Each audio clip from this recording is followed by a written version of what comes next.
Well, hello, people. You are listening once again to the Top 5 podcast, and it's Oscar week on the Top 5 podcast. So Annie and I are here to do another delightfully themed Oscar show.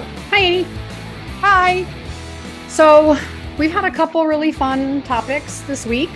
We've had snubs and surprises, and then we had Oscar moments. Yep. So if you would, tell everybody what our theme is for this show. We are going to do our favorite best original song. Now, caveat, just make sure we understand. Right. Our favorite song, not necessarily what the best song is. Right. Just like these songs may or may not be on my playlist like right now. Right. Exactly. Yes. Totally. Alrighty. So I'll go first. Okay. My number 5 is the song You Light Up My Life from the movie You Light Up My Life. This is a movie I never saw, but this is a song that I really enjoyed listening to on the radio when I was a younger kid. And when I started going to karaoke, I really got into singing this song at karaoke. It's a really inspirational, uplifting song.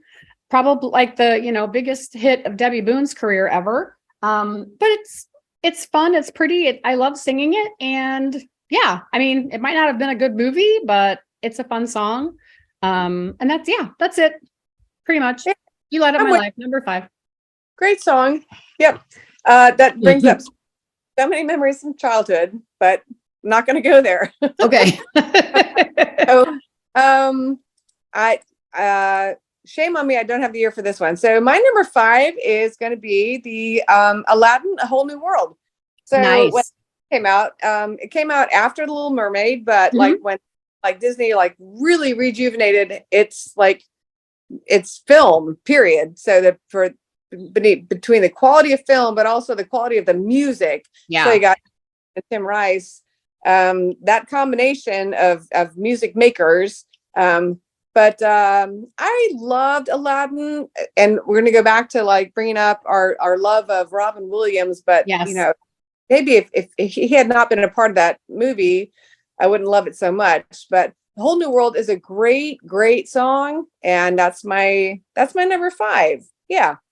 You make a good point about that decade in particular, the 90s or late 80s into the 90s, because I think The Little Mermaid was like 88 or 89, but I mean, for almost all of the 90s, if they're not nominated, there are a lot of winners, but every year there's a Disney something song nominated, and sometimes multiple songs. Like Elton John had 3 nominations for The Lion King.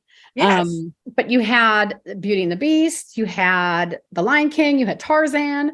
Oh my God, there's more. I'm sure there's more. When You Believe from The Prince of Egypt, the Whitney Houston, Mariah Carey moment. Yeah, like the 90s were a huge decade for Disney and best original songs. Totally. My number 4 is a tie because it's kind of a combo. So you have 2, at least that I know of, you have 2 versions of the movie A Star is Born, in which both songs were the winner of Best Original Song. So going back to the 1976 Star is Born with Barbra Streisand and Kris Kristofferson, Barbara and Paul Williams co-wrote Evergreen, which is an incredible song, probably my favorite Barbra Streisand song. Evergreen, and they won the Academy Award for Original Song that year. And then fast forward to 2018, and we just talked about this a bit on the previous episode, but the Lady Gaga penned, and Mark Ronson and a couple other people, Shallow, from the remake of the remake of the remake of the remake of A Star is Born with Bradley Cooper. So those 2 winners, and how lovely is it? They're both single word songs. How did that happen? I do not know, but that's my number 4. Okay. So I'm going to reorder my songs because this is on my list. So I'm just going to, number 4 is Shallow by Lady Gaga and Bradley Cooper from A Star is Born. So the fact that it won the best original song for that year, because I love Lady Gaga and I love Bradley Cooper, Mhm. but the parking lot scene when she first like opens up and starts to sing that song in front of this like absolute stranger, which he may Right. be a star, but to her he was an absolute stranger. That moment is like true vulnerability. And then when he invites her to come out and perform it with him live for the first time, the fact that he learns that song in like 24 hours, Yes. but not only but just like the power of that song and her freaking voice. Mhm. Just like when she starts to belt it, you kind of have to shut up. So I was really, really happy when it won. I was so happy to see her win. I was so happy to watch them perform that song on Yes. the awards. There were all the rumors of this like romantic bullshit, but really, Right. you saw the friendship, you saw the companion, you saw the mutual respect and the love of what they did. So Yeah. that's what I loved so much about it. So Mhm. I'll make that my number 4, Shallow. Yeah. Oh, it's the scene on the stage. I could watch that over and over and over again. Yep. Bradley Cooper. Mm, mm, mm, mm. I do love Bradley. And Mark Ronson also like contributed to that. And I freaking love Mark Ronson. Sorry. Yeah, he's the Uptown Funk guy, right? Yes, he is. Yeah, that's what I thought. Yeah. One of those dudes that like Jonathan Guetta, I think. Like he's not Yeah. really a singer, but he pops up with other people and Oh yeah. and makes, fantastic things. Absolutely. Yep. Well, my number 3 is, I guess, I can't explain it other than it's just one of those original songs that I think popped out because of how original it was, and it's not the start of pop artists being recognized, but just I think the way that this song kind of reframed the way we thought about music in movies and music at the Academy Awards. So that would be the theme from Shaft by Isaac Hayes. And I mean, I like the remake of Shaft better than the original, but I don't want to displace the space that Shaft plays in film history. But then this song, it's so unique, it's so different, and yeah, it was quite something to be out there at the time when you still had that kind of carryover of The Way We Were and Oh yeah. a Fountain. Those kinds of songs were the ones that were coming out. So I feel like this turned the tables a little bit. And yeah, and so that's why it's my number 3. Not so much because it's my favorite song, but because I really respect what that song did, how it's represented in Oscar history, I guess. How's that? I like that. Yeah. No, that's squared away. All right. So my next song was on your top 5 songs I would obliterate from the planet. However, oh, really? I still love it. I love from Frozen, Let It Go. Oh, okay. The moment that John Travolta like mispronounces Idina Menzel's name and calls her Nadim, what does he call her? Azim, Adele Nazim. He calls her Adele Nazim or something like that. Yeah. I was so embarrassed for him, but I love it for a few different reasons. And that's one, my kids were at the age when Frozen came out that they were all about the Disney movies. And let's just face it, we belted it in the car over and over and over. So the unbridled joy of when you hear your kids singing for pure joy, there's that. But also just the theme of the movie itself, it's not this, Disney princess, falls in love with a prince, but it's about sisters who care about each other. So to my sister, here you are. Yes. To our other sister, just the love of sisters, and that's what saves them. That's what saves people. Yeah. But the Let It Go aspect of the song and the theme, and just like she owned, the theme of the movie. I love the theme of the song, but I freaking love Idina Menzel. I'm sorry. Yes. I will forever love her. Mhm. So I can go on and on. I can go on and on, but number Yes. 3, Let It Go. She There we go. is a voice for certain. And Yes. yes, she is a Always power. a fan of her. Yeah, and didn't aren't the songwriters like a husband and wife couple? Yes. And I remember because they've won twice for Disney songs. Yes. And they're an adorable songwriting couple. Yeah. So sweet. Kristen Anderson Lopez and Robert Lopez. That Yeah. was 2013. Oh my God, that was 2013. Dear Lord, that was 10 years ago. 10 years ago. Oh Holy my cow. My kids were 8 and 6. Dear God. Yep. Okay, I just got lost in the place Yep. there. Okay, my number 2, we talked about it on the previous show, and that's the Sooner or Later from Dick Tracy. Yep. Not just because Madonna performed it, but both times that Madonna performed at the Oscars, the songs were winners, and I just really love that part of Madonna's career. She didn't write the song; Stephen Sondheim wrote it, but it was part of this movie where she contributed a bunch of songs to the soundtrack, Yep. and it was a point in her career that I really loved her. It was coming off of Like a Prayer and coming into the Vogue and the Dick Tracy songs. That was the Blonde Ambition tour, and those were my favorite Madonna years. So that song sticks with me.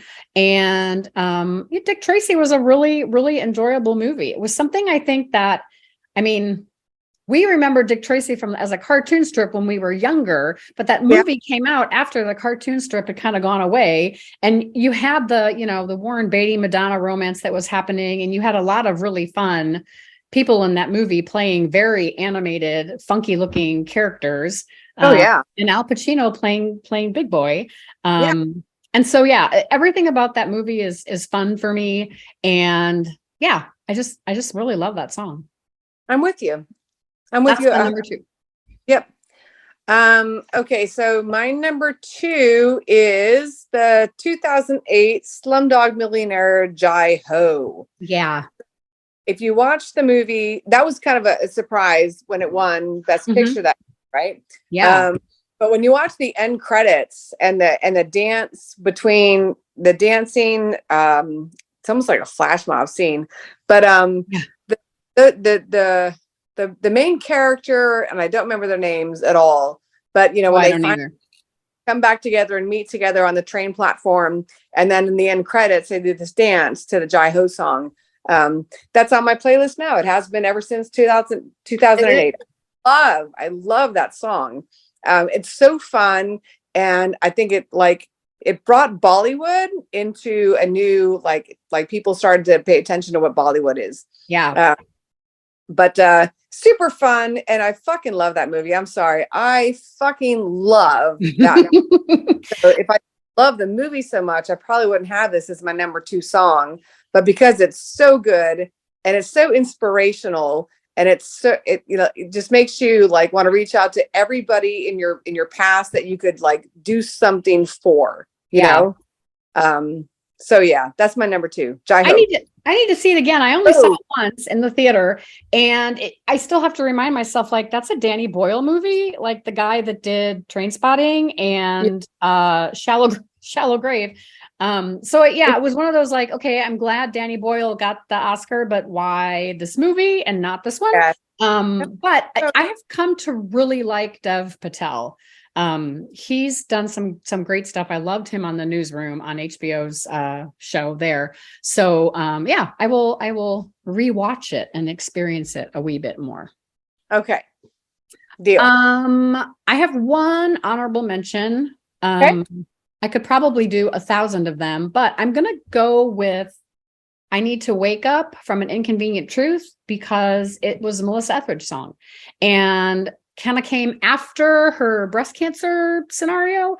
And she's just always been an artist that I really have admired, have sang a dozen of her songs at karaoke. her whole coming out story is super, super inspirational. And yeah, she's just an artist I have a lot of respect for. So while it's not the greatest song ever written, I was very happy to have her holding a statue that night. So that's my honorable mention for this show. I do love her. And I love that, like, every time I drive to work, I pass by the sign that Leavenworth, home of Melissa Etheridge. Oh, I love it. That's so cool.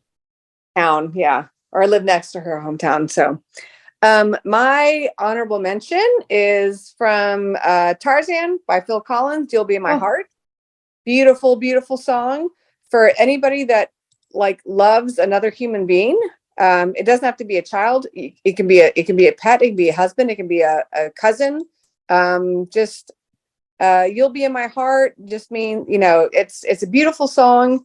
And Tarzan wasn't a great animated movie, but I very much enjoyed it. And I really loved all of the music in that film. But Phil Collins, you got me on that one. I'm not a big Phil Collins fan, but I am now because of that song. Yeah, that's my HM. Phil Collins is one of those artists that I really, really, really like, but I don't own any of his stuff because you can always find Phil on the radio. Literally, any pop station, adult contemporary station, classic rock station, any of it. You can find either Phil Collins in Genesis or Phil Collins on his own. That song will make me weep openly. Yeah.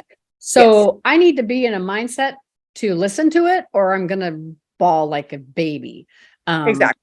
But so that was coming again. And that was in that space of time too, not just with the Disney movies, but a lot of, big pop stars winning a songwriting award for best original song. So I'm with you on that. That's a fan frigging tastic song. Yep. Phil Collins. What's my favorite Phil Collins song? Now I'm going to be thinking about that. It's not In the Air Tonight. It's something else. Okay. Well, no surprise at all what my number one is. If you pay attention to the show, and you listen to the last, two episodes ago, when Barbra Streisand had to read the name of Eminem for Lose Yourself, 8 Mile, best original song. I just thought that was such a huge moment for the Academy Awards. It was the first, as far as I know, the first rap song to be recognized. And although, to this day, I will, what were you thinking, Eminem? That you didn't want to sing your song and you didn't go to, get an Oscar from Barbra Streisand. How often does that happen? It is such a great song. It ties in with that film really, really well. It is the perfect song for that movie.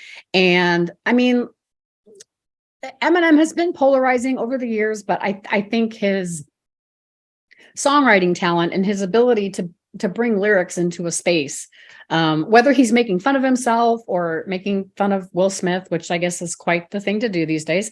Or, like you can apply Lose Yourself to anything in life. And it's a great running song, on top of everything else. So that was just, I still rue the day that he chose not to be there that night. But again, if you have been paying attention to the show, you know that he made up for it in 2020. And so he's been forgiven. And that is my number one favorite best original song winner ever. I love that. Yeah.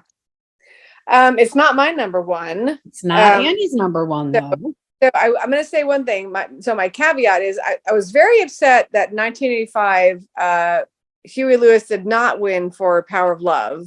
I just saw that was, I forgot he was a nominee. That belongs on the snub list, not this list, because Say You Save Me is not my number one favorite original song. But and this is so, like, if I could go back and erase like as many times as this was played on the radio, but my number one is actually Dirty Dancing. I've had the time of my life. Oh, really? Oh, wow. Kind of like when it's one of those songs when you hear the first note, you know exactly what you're listening to, right? Mm-hmm. like My Chemical Romance, Welcome to the Black Parade. You hear the first note and you know what it is. But I love it for a few reasons. One, I love the movie, and I will forever love Patrick Swayze. Anything he's ever done or touched or been a part of, I love. And the fact he also sang on the soundtrack is also super cool. Yeah. I love this scene because here's this girl who was, you know, a freaking nerd, right? And she owns her sexuality, she owns who she is, and she's unapologetic, and finally like comes forward and says, this is who I am. And Patrick Swayze is like, I support this. Nobody puts baby in the corner. Right.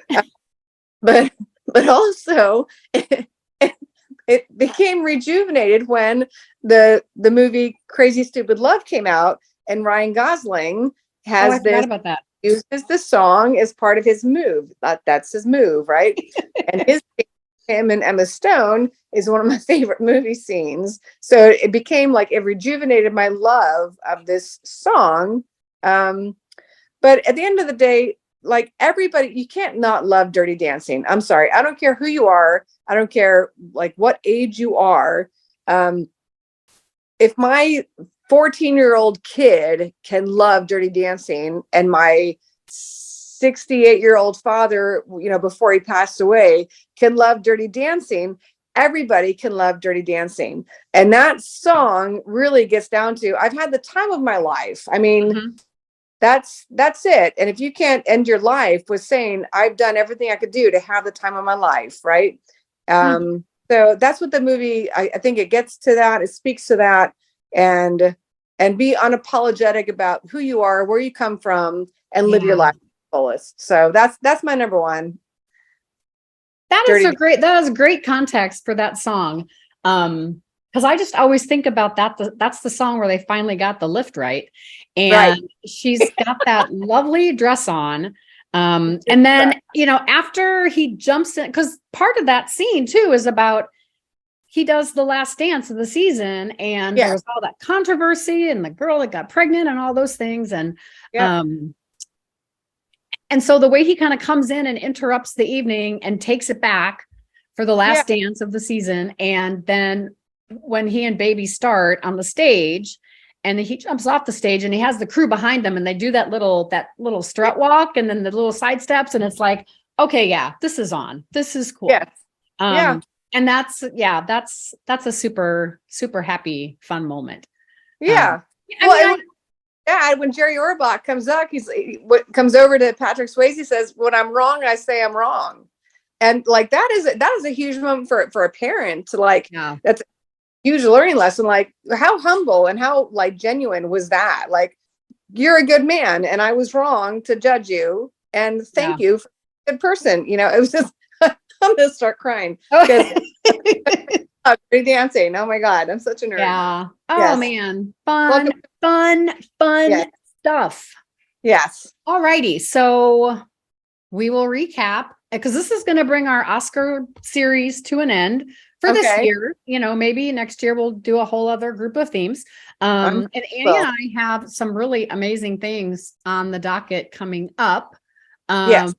Like our top 5 favorite song lyrics that we find interesting, curious, or strange. And there's also the top 5 first lines. We're going to bring that in. And wait, there's one more that I really loved that I gave to you that I'm very excited about. The top 5 most frustrating, ridiculous, or lackluster endings. Oh, yes. Dun, oh, dun, boy. dun. So like, okay. Yes. Yeah. So Annie, why don't you give us your recap? Okay. I'll recap. All right. My HM, Tarzan, You'll Be in My Heart. Thank you, Phil Collins. Number 5, Aladdin, A Whole New World. Number 4, Shallow. Thank you, Lady Gaga. Number 3, Let It Go from Frozen. Number 2, Jai Ho, Slumdog Millionaire. And number 1, Dirty Dancing. I've had the time of my life. Never felt this way before. Okay. My honorable mention is I Need to Wake Up from An Inconvenient Truth. You Light Up My Life from You Light Up My Life. Number 4 is a tie. It's a dual thing of A Star Is Born, Best Original Song winners, Evergreen and Shallow. Number 3, the theme from Shaft. He's a bad mother. Shut your mouth. Number 2 is Sooner or Later from Dick Tracy. And number 1 is the Eminem classic, Lose Yourself from 8 Mile. You better. Lose yourself. Because this ain't no Mekhi Phifer. And no. He's got on a sweater already, Mom Spaghetti. That's actually a little too close to home because I got a sick little boy down here. Yes, you do. Okay, so that is our show for today. And Annie and I will be back next week with more cool top 5 things. And until then, I'm Chris, she's Annie, and we thank you as always for downloading the Top 5 podcast. See you later. Awesome.